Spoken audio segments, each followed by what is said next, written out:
This is the Green Lane landfill site, and since 2011, all of Toronto's residential garbage has come here. Last year, 420,000 tons of waste was buried here. But it's running out of space, and in 10 years will be full. Buried beneath these rolling hills in southwest Ontario is more than a dozen years' worth of things Toronto residents have thrown away. There isn't much here beyond the falcons that patrol the area to discourage seagulls. We send the bird out and she flies around, and just them seeing her makes them leave. And so we do that multiple times a day to try to keep the seagull numbers down to a minimum. In a tour set up by the City of Toronto, media were shown the enormous landfill that by 2035 is expected to be full, even with efforts to pack in as much as possible.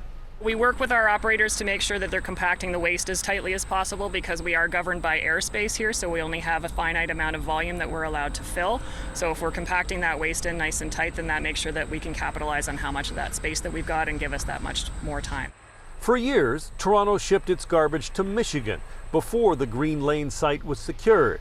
And with time now running out on this location, the city surveyed people about how to handle garbage in the future.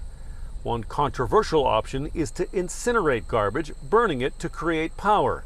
More than 70% of those surveyed say they support it, but environmentalists say the question is flawed. From our own analysis, incineration is a lot worse for the climate. A growing number of experts around the world know that incineration is worse for the environment. Unfortunately, the city consultation materials put false information and said that incineration is better for the environment. Toronto Environmental Alliance says instead of burning, Toronto should focus more on waste diversion with organics or reducing disposables like coffee cups or takeout containers. In the meantime, the trucks full of waste keep rolling into the Green Lane site.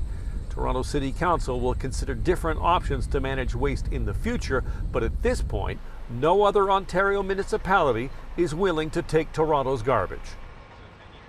You may be wondering, where is all the garbage?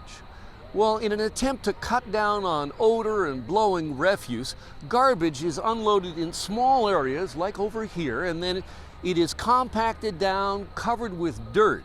And when this area is completely full, the land level will be above where I'm standing. It will be up to the level over on that hill.